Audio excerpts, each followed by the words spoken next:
بسم اللہ الرحمن الرحیم۔ کسی خاتون نے پوچھا ہے جی اگر ایام میں 3 دن بلیڈنگ ہو اور پھر ایک دن کے لیے بلیڈنگ رک جائے اور پھر دوبارہ بلیڈنگ شروع ہو جائے تو کیا کرنا چاہیے، اور جو بیچ میں ایک دن بلیڈنگ رکی اس میں روزہ رکھ سکتے ہیں؟ نہیں جی، روزہ نہیں رکھ سکتے۔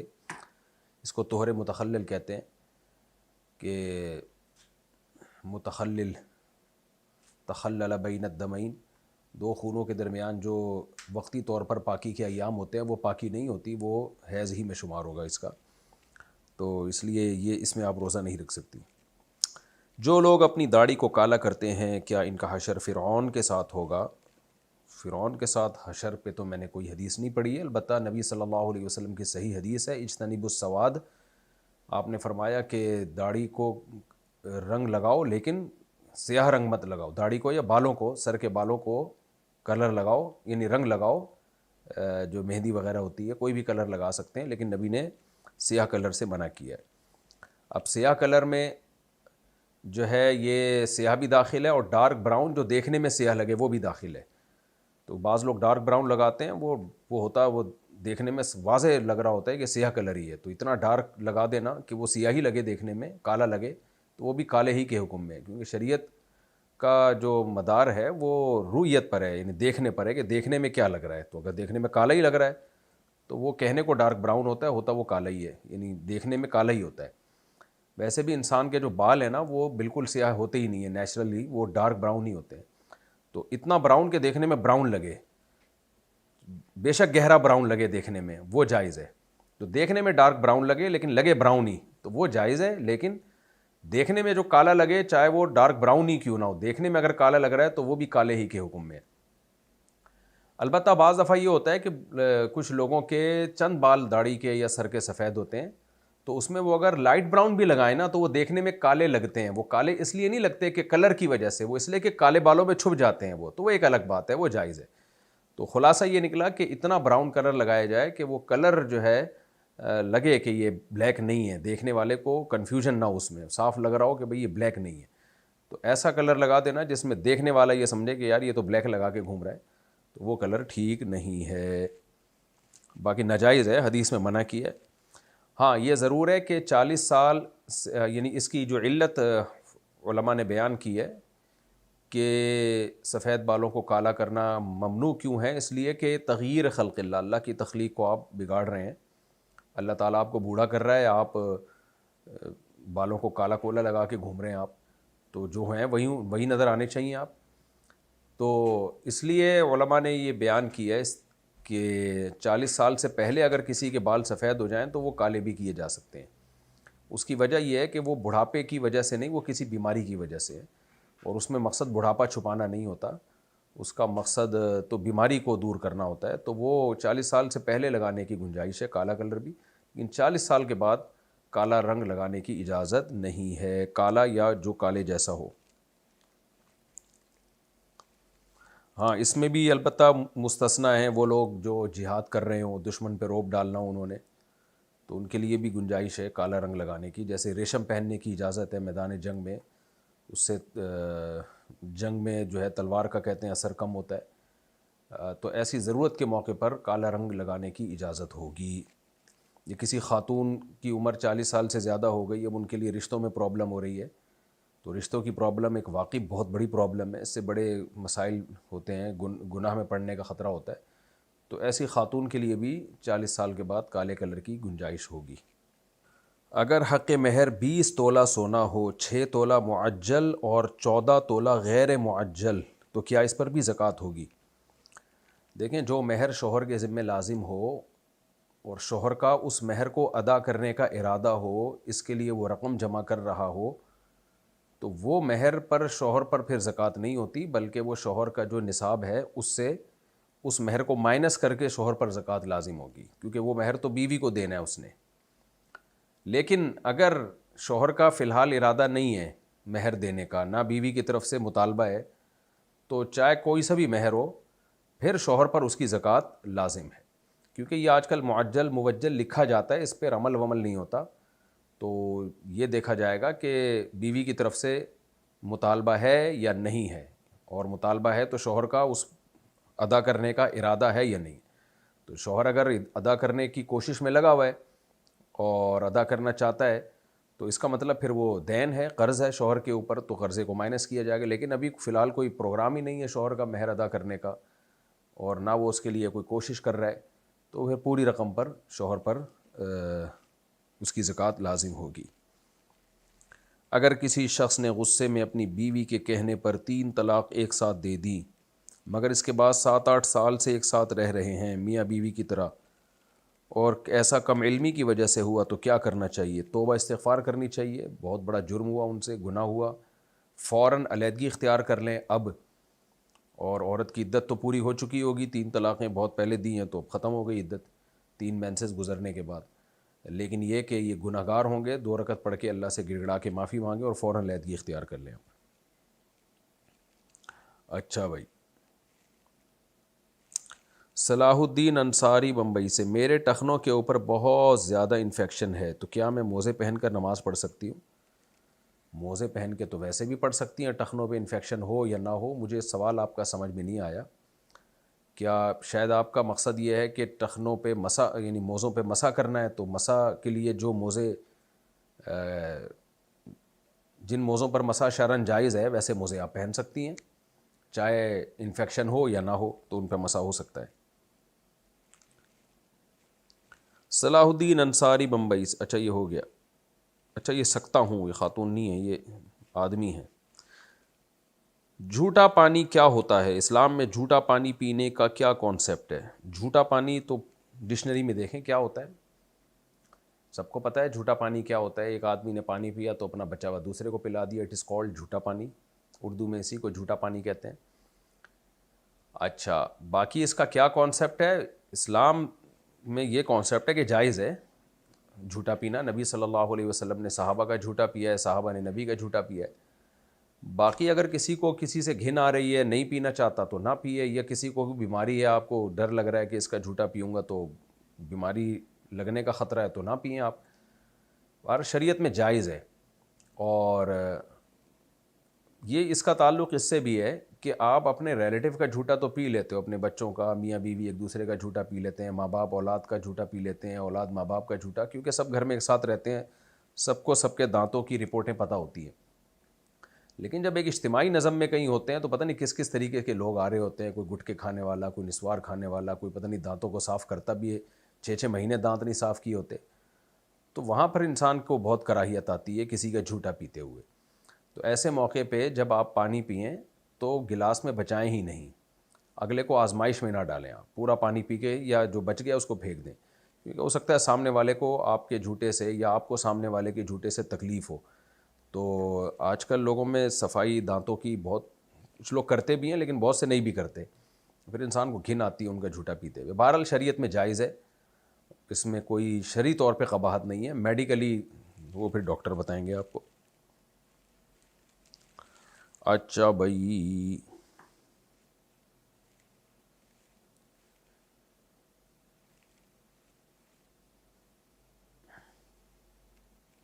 کہاں چلا گیا؟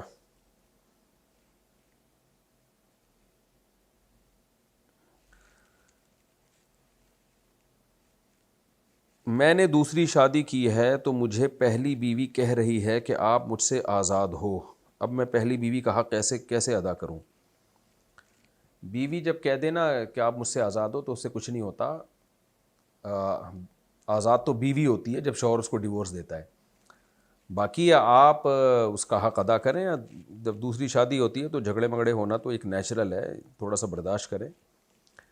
پہلی بیوی کا حق کیسے ادا کروں؟ آپ جائیں اس کے پاس، باریاں دیں اس کی. اگر وہ نہیں چاہتی اپنے پاس لانا آپ کو تو شرعاً گناہ گار ہوگی. لیکن بہرحال اس میں کمپرومائز کا راستہ اختیار کرنا چاہیے. اگر وہ کچھ وقت الگ رہنا چاہتی ہے تو تھوڑے دن کے لیے اس کو الگ رکھ دیں آپ، نہ دیں اس کی باریاں، نہ جائیں اس کے پاس. شرعی حکم ایک الگ چیز ہے، اور گھر بسانے کے لیے کچھ اسٹرگل اور اپنے حقوق سے کچھ دستبردار ہونا ایک الگ چیز ہے. شرعی طور پر تو آپ 2 شادیاں کریں یا 3 مزید شادیاں کر لیں، 2 مزید شادیاں کر لیں، ٹوٹل 4 کر لیں، تو کسی بیوی کو یہ حق نہیں ہے کہ وہ آپ کو اپنے پاس آنے سے روکے. اگر وہ روکے گی تو گناہ گار ہوگی. تو لیکن یہ کہ ہماری سوسائٹی میں 2 شادیوں کا رواج نہیں ہے. اگر آپ نے کی ہے تو ایک عورت کو غصہ آنا، ایک غیظ و غضب ایک نیچرل ہوتا ہے، یہ سب فطری چیزیں ہیں. تو اس میں قانون کے بجائے اخلاقیات کو زیادہ فوکس کرنا چاہیے. شرعی قانون تو یہی ہے کہ عورت آپ کو نہیں روک سکتی اپنے پاس آنے سے، لیکن اخلاقیات کا تقاضا یہ ہے کہ ایک زخم اس کو لگا ہے تو تھوڑا کمپرومائز کریں. اس کے کچھ مطالبات اگر کچھ کر رہی ہے تو پورے کر لیں. وقتی طور پر وہ اس کو آپ سے ایک نفرت سی ہو گئی ہے، وہ نہیں چاہ رہی کہ آپ اس کے پاس جائیں، تو فی الحال نہ جائیں آپ، کیونکہ جائیں گے لڑائی ہوگی، جھگڑا ہوگا اور اٹھک پٹک ہوگی، بڑے مسائل ہوتے ہیں.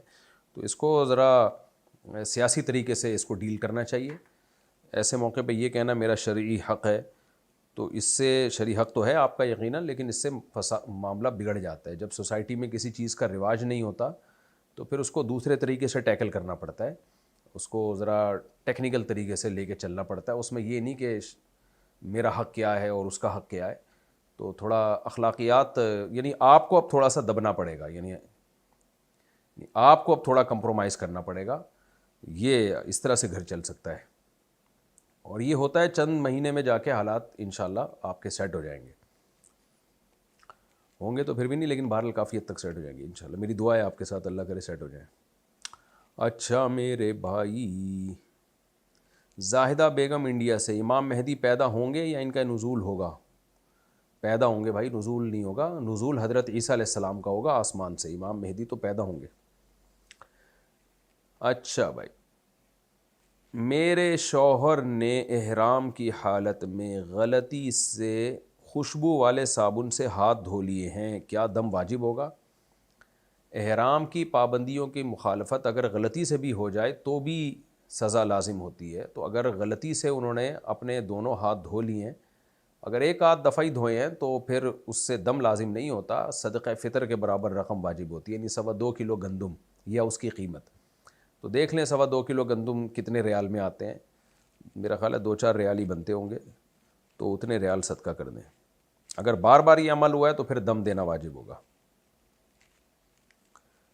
منگنی کے بعد نکاح سے پہلے لڑکا لڑکی کی لڑائی ہوئی، ابھی شادی تو ہونے دیتے، تو لڑکے نے کہا کہ اگر تم نے اپنے کزن سے بات کی تو تمہیں طلاق. اب ان کا نکاح ہے تو کیا نکاح کے بعد طلاق واقع ہو جائے گی؟ نہیں جی، نکاح سے پہلے طلاق نہیں ہوتی. معلق طلاق بھی نہیں ہوتی. معلق طلاق نکاح سے پہلے جب ہوتی ہے جب یوں کہتا کہ اگر میں نے تم سے نکاح کیا اور تم نے فلاں لڑکے سے بات کی تو تمہیں طلاق، تو پھر طلاق ہو جاتی نکاح کے بعد اگر وہ بات کرتی. لیکن نکاح سے پہلے صرف اتنا کہہ دیا کہ تم نے فلاں لڑکے سے بات کی تو تمہیں طلاق، تو یہ کلام لغو ہے، اس کی کوئی حیثیت نہیں ہے.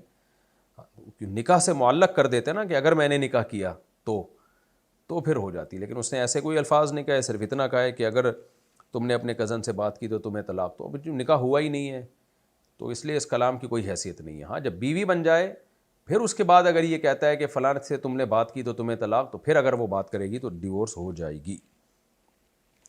اگر کسی شخص کے پاس صرف 5 تولے سونا ہو اور کچھ نہ ہو، نہ نقدی نہ مال تجارت اور نہ کوئی گھر، بلکہ سب مشترکہ گھر میں رہتے ہوں، اور اس کے پاس صرف 5 تولے سونا ہی ہو، تو کیا اس کی زکوٰۃ ہوگی؟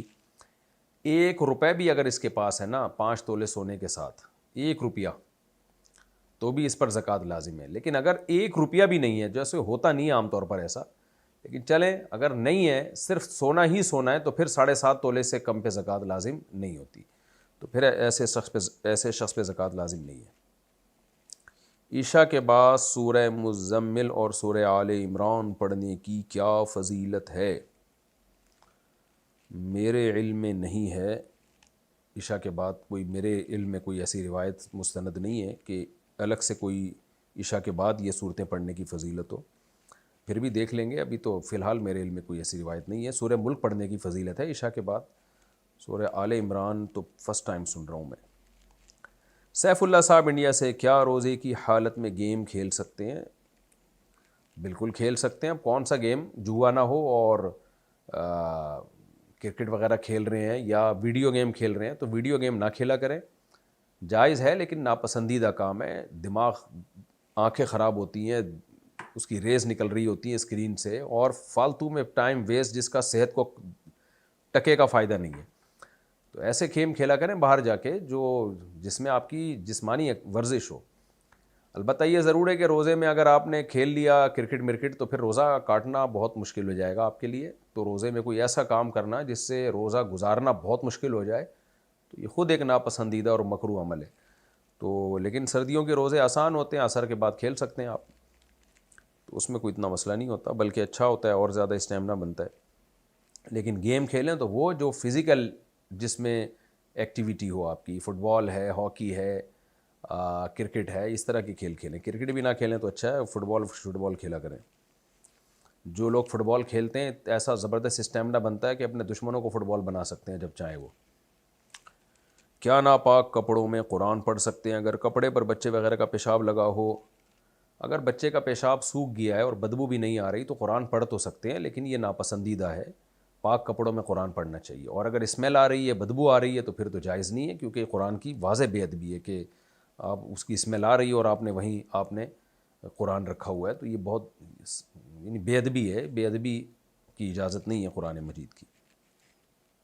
اگر اللہ کی راہ میں پیسے دینے کی نیت کی ہو اور نہ دے سکیں تو کیا گناہ ہوگا؟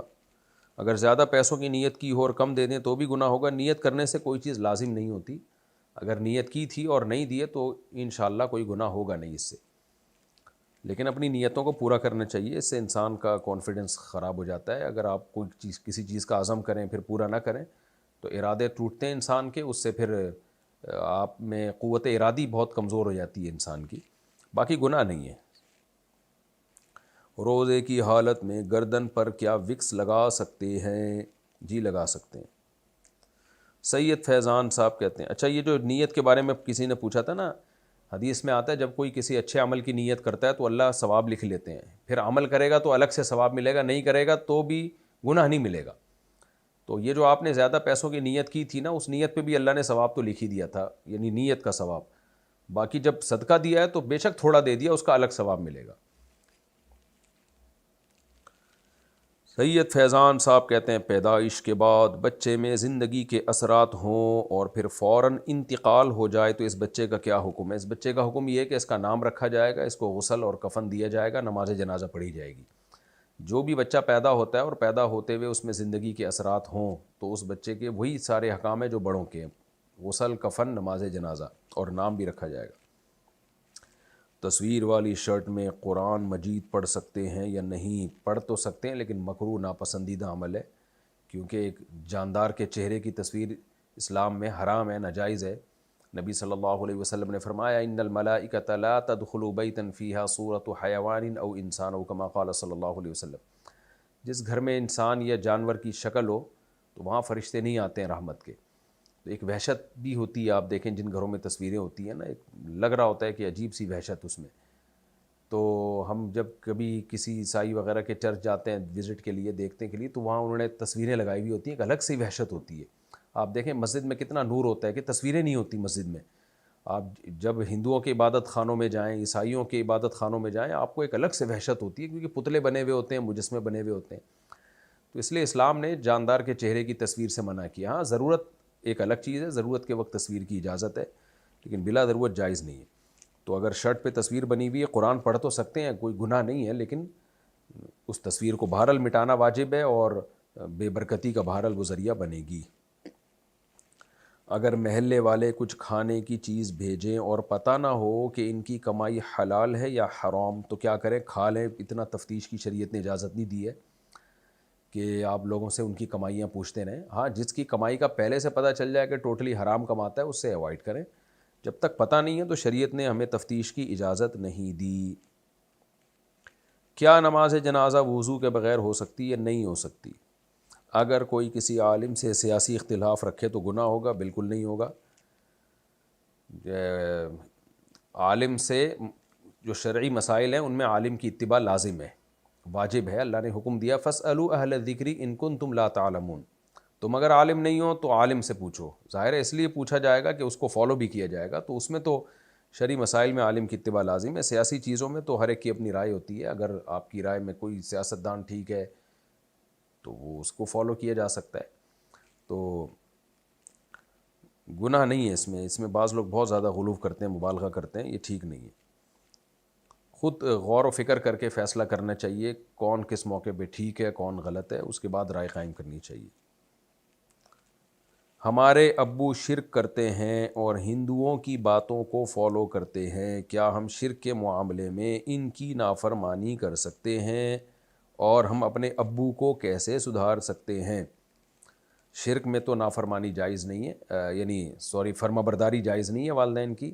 قرآن مجید میں اللہ تعالیٰ کا صاف ارشاد ہے وَإِن جَاهَدَاكَ عَلَىٰ أَن تُشْرِكَ بِي مَا لَيْسَ لَكَ بِهِ عِلْمٌ فَلَا تُطِعْهُمَا۔ تمہارے ماں باپ شرک کرتے ہیں اور تمہیں شرک پر مجبور کرتے ہیں تو ان کی اتباع نہیں کرنی تم نے، لیکن صاحبہما فی الدنیا معروفا، دنیا میں اچھا سلوک کرنا ہے۔ تو اللہ نے صاف طور پہ حکم دیا کہ مشرک ماں باپ کو فالو نہیں کرنا آپ نے، البتہ ان کے ساتھ اچھا سلوک بہرحال آپ نے کرنا ہے۔ اللہ تعالیٰ آپ کے والد کو ہدایت عطا فرمائے، عقیدہ توحید پہ چلنے کی توفیق عطا فرمائے۔ وقار احمد کہتے ہیں اگر اپنی نماز پڑھ رہے ہوں تو کیا ایک سانس میں سورہ فاتحہ پڑھ سکتے ہیں؟ آپ کا اگر بہت زبردست اسٹیمنا ہے تو اپنی نماز کیا جماعت سے بھی نماز کرا رہے ہوں تو ایک سانس میں سورہ فاتحہ پڑھ سکتے ہیں، لیکن بہرحال سنت کے خلاف ہے۔ سنت یہی ہے کہ ٹھہر ٹھہر کے ہر آیت پہ وقف کیا جائے، 7 دفعہ رکا جائے سورہ فاتحہ پڑھ کے، 7 آیتیں ہیں سورہ فاتحہ، افضل یہی ہے، حدیث سے ثابت ہے یہ۔ محمد ایوب کشمیر سے، کیا قیامت کے دن توبہ قبول ہوگی؟ نہیں جناب، قیامت تو بہت دور کی چیز ہے۔ جب موت کا غرغرہ آتا ہے نا، ان اللہ یقبل توبۃ عبدہ ما لم یغرغر، صحیح حدیث ہے، نبی صلی اللہ علیہ وسلم نے فرمایا جب تک موت کا غرغرہ نہ آئے نا، یعنی ایک وقت آتا ہے جب روح نکلنا شروع ہوتی ہے، اس وقت انسان پر عالم برزخ کی چیزیں منکشف ہونا شروع ہو جاتی ہیں، تو آدھا دنیا میں ہوتا ہے آدھا برزخ کی طرف جا رہا ہوتا ہے۔ جیسے ہم جب سو کے اٹھ رہے ہوتے ہیں یا سو رہے ہوتے ہیں تو ایک کنڈیشن ایسی ہوتی ہے آدھے جاگ رہے ہوتے ہیں آدھے سو رہے ہوتے ہیں، بین حالت ہوتی ہے۔ تو ایسے ہی مردے پر جب روح نکلنا شروع ہو اور وہ برزخ کی چیزیں نظر آنا شروع ہو جائیں تو قرآن کہتا ہے اب توبہ کا دروازہ بند ہو گیا، اب ایڑیاں بھی رگڑ لے، یہاں تک کہ پوری دنیا کی دولت بھی صدقہ کر دینا کہ عذاب سے بچ جاؤں، اللہ کہتے ہیں اب نہیں ہو سکتا، کچھ بھی کر لے اب اللہ ہمیں اس سے پہلے سچی توبہ کی توفیق عطا فرمائے۔ بہت ہی خطرناک یعنی ایک بات ہے یہ کہ اللہ بہت غفور الرحیم ہے، 100 بار گناہ کیا ہو توبہ کی مہلت دیتا ہے، لیکن اللہ نے کہہ دیا کہ موت کے وقت توبہ قبول نہیں کروں گا۔ فرعون کو دیکھیں نا کیسی توبہ کی تھی اس نے، اللہ نے فرمایا الآن وقد عصیت قبل، اب نہیں توبہ قبول ہوگی تیری۔ تو قرآن میں یہ مضمون بہت واضح اللہ نے بیان کی، ایڑیاں بھی رگڑو گے، زمین آسمان کی دولت بھی لٹا دو گے نا، موت کے وقت توبہ قبول نہیں ہوتی۔ تو اللہ کا اصول اس بارے میں بہت سخت ہے، بہت پکا اصول ہے۔ اللہ ہم سب کو اس سے پہلے سدھرنے کی توفیق عطا فرمائے، گناہوں سے اللہ بچنے کی اور توبہ کی توفیق عطا فرمائے۔ میری بیوی نے والدہ کے کہنے پر مجھے خلا نامہ بھیج دیا، میں نے بغیر پڑھے اس پر سائن کر دیا، کیا خلا ہو جائے گا؟ آپ کی بیوی نے بھیجا تھا آپ کو، کیا لو لیٹر بھیجا تھا؟ آپ جب لکھا ہوا تھا اس پہ بڑا خلا نامہ، آپ نے سائن کر دیا تو خلا ہو گیا اس میں۔ اور اگر دھوکہ دیا تھا کوئی تو وہ بتائیں آپ کہ اوپر لکھا ہوا تھا کہ یہ محبت بھرا پیغام ہے، آپ سمجھے کہ کوئی محبت کی بات کی ہے پھر سائن کیے تو پھر نہیں ہوگی، لیکن ایسا ہوتا نہیں ہے، خلا نامے پہ اتنا موٹا خلا لکھا ہوا ہوتا ہے، تو سائن کر دیے تو ہو گیا۔ محمد ارقم دیرو سے، کیا 10 محرم، 15 شعبان، 27 رجب اور رمضان میں شادی کرنا صحیح ہے؟ شادی سال کے 12 مہینے میں کسی بھی ٹائم پہ کر سکتے ہیں، اللہ کی طرف سے بھی کوئی پابندی نہیں ہے، گورنمنٹ کی طرف سے بھی کوئی پابندی نہیں ہے، جب چاہیں کر لیں اور بار کریں، انہیں ٹوٹل 4 بار اپنی ذمہ داری پہ۔ کیا کمیٹی کے پیسوں پر زکوٰۃ ہے؟ اگر ہے تو اس کی کیا تفصیل ہے؟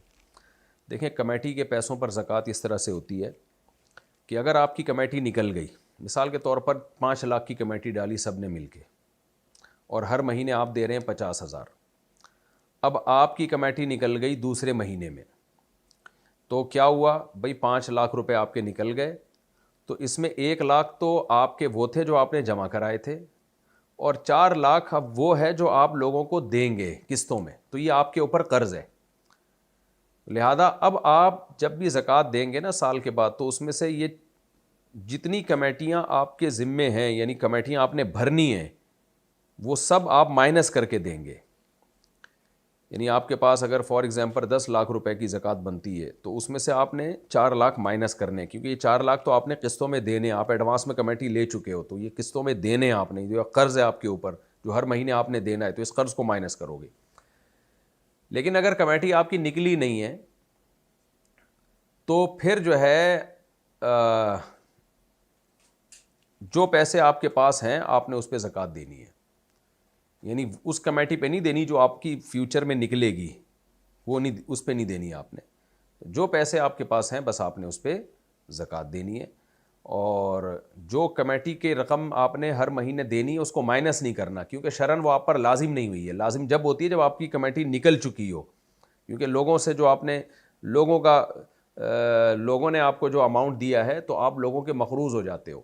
ابھی تو آپ کی کمیٹی نکلی نہیں ہے، جب نکلی نہیں ہے تو جو قسطیں آپ منتھلی ہر مہینے دو گے وہ شرعاً آپ کے ذمہ لازم نہیں ہوئی ہیں، وہ بس اخلاقیات میں آپس میں ایک معاہدہ ہوتا ہے، شریعت میں آپ کے وہ آپ مقروض نہیں بنے ہو۔ تو خلاصہ یہ کہ کمیٹی اگر نکل چکی ہو تو جتنی کمیٹیاں باقی ہوں اس کو زکوٰۃ کے پیسوں نصاب میں سے، زکوٰۃ کے نصاب میں سے مائنس کیا جائے گا، اور اگر کمیٹی نکلی نہیں ہے آپ کی تو پھر اس کو مائنس نہیں کیا جائے گا، بس یہ ہے۔ اچھا بھائی، حافظ زید انعام دار کرناٹکا، مدرسے کے بچوں کو زکوٰۃ دے سکتے ہیں؟ جی زکوٰۃ دے سکتے ہیں، اگر وہ غریب ہیں تو ان کو مالک بنانا ضروری ہے۔ اچھا بھائی، زکوٰۃ کے پیسوں میں کسی لڑکی کی شادی میں سامان دے دیں تو کیا یہ جائز ہے؟ جائز ہے، لیکن مالک بنانا ضروری ہے۔ اس لڑکی کو کوئی بھی سامان خرید کے اس کی ہینڈ اوور کر دیں، ملکیت میں دے دیں، اگر ہاں اس کے جو ہے نا، یا اس کے کسی وکیل کو دے دیں، لڑکی کو بولتے ہیں ہم تمہیں یہ پیسے دینا چاہتے ہیں تو تم اپنی طرف سے کسی کو نمائندہ بنا دو، اپنے والدین کو، تو وہ ان کے قبضے میں ہم دے دیں گے، یا تمہارے سسرال میں ہم دے دیں گے۔ اچھا جی، کیا نماز، اچھا حافظ صاحب، حافظ زید انعام دار، اچھا یہ ہو چکا ہے، کیا نماز سے تھوڑی دیر پہلے سگریٹ پی سکتے ہیں؟ کیا نشے کی حالت میں نماز کے قریب نہ جانے کا جو حکم ہے وہ سگریٹ پر بھی ہوگا؟ نشے کی حالت میں اللہ نے نماز پڑھنے کی اجازت نہیں دی، لیکن سگریٹ پر اس کا اطلاق نہیں ہوتا، کیونکہ سگریٹ پی کے نشہ وشہ نہیں آتا۔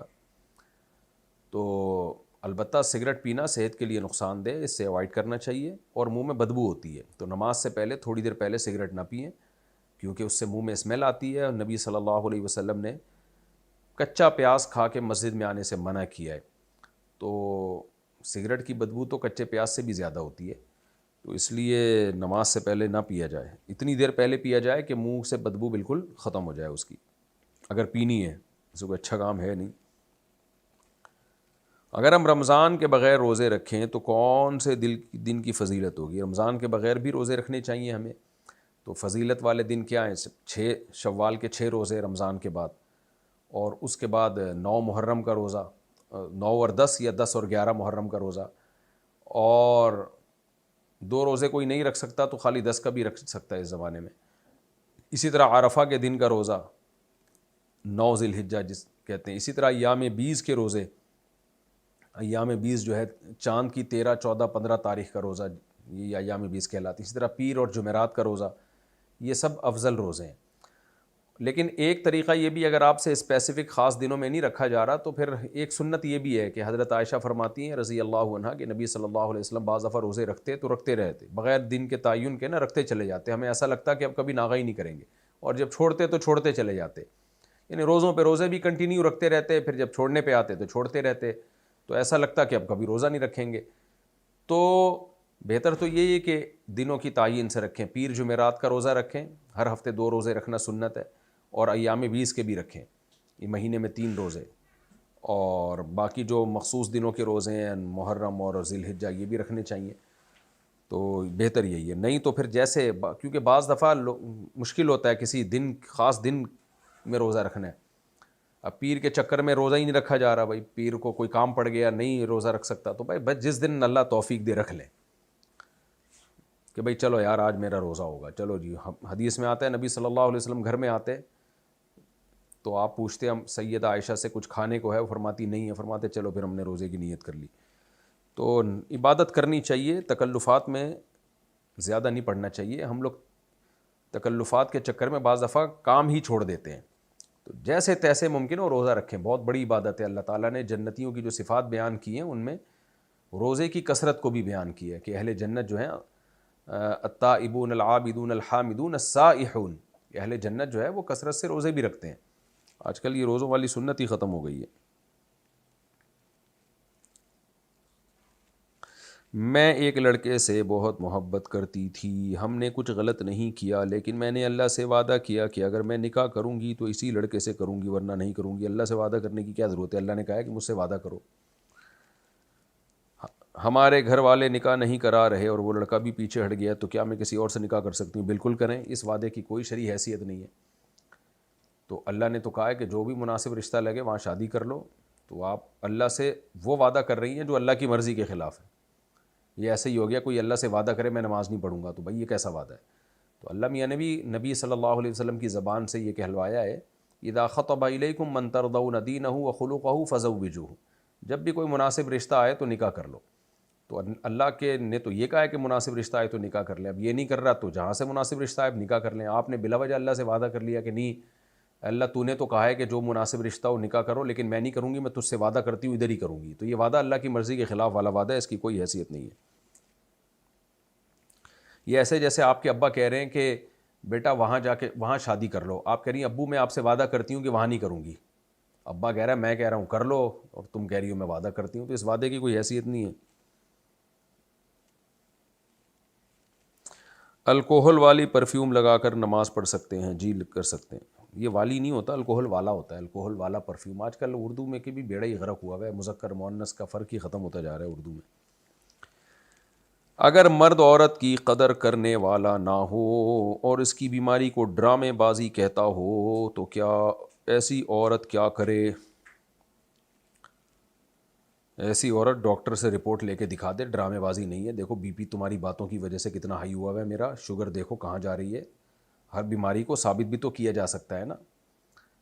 تو آپ کہہ سکتی ہیں کہ کچھ بیماریاں نظر نہیں آتی محسوس ہوتی ہیں، سر میں درد ہو رہا ہے تو بھائی سر میں درد بھی تو کسی وجہ سے ہوتا ہے نا، بلا وجہ تو نہیں ہوتا، نزلے کی وجہ سے ہوتا ہے یا وہ، اب میں کیا کہہ سکتا ہوں اس میں؟ یہ رپورٹ پیش کر دیں پھر بھی کہہ رہا ہے ڈرامے بازی ہے، تو پھر لڑیں اس سے، اس کو بولیں ایسی کی تیسی بھائی میرے حقوق ادا کرو۔ آج کل شادیوں میں لڑکیاں اور عورتیں بہت بیہودہ لباس پہنتی ہیں اور بہت سے رسم و رواج بھی ہوتے ہیں، جس کی وجہ سے مجھے شادی میں جاتے ہوئے ہچکچاہٹ ہوتی ہے۔ مجھے شادی میں جانا چاہیے؟ نہیں جانا چاہیے، بالکل نہیں جانا چاہیے، بہت ہی بیہودہ سا ماحول ہے۔ اگر آپ کو نہیں ہے جانے کا شوق تو یہ بہت اچھا شوق ہے۔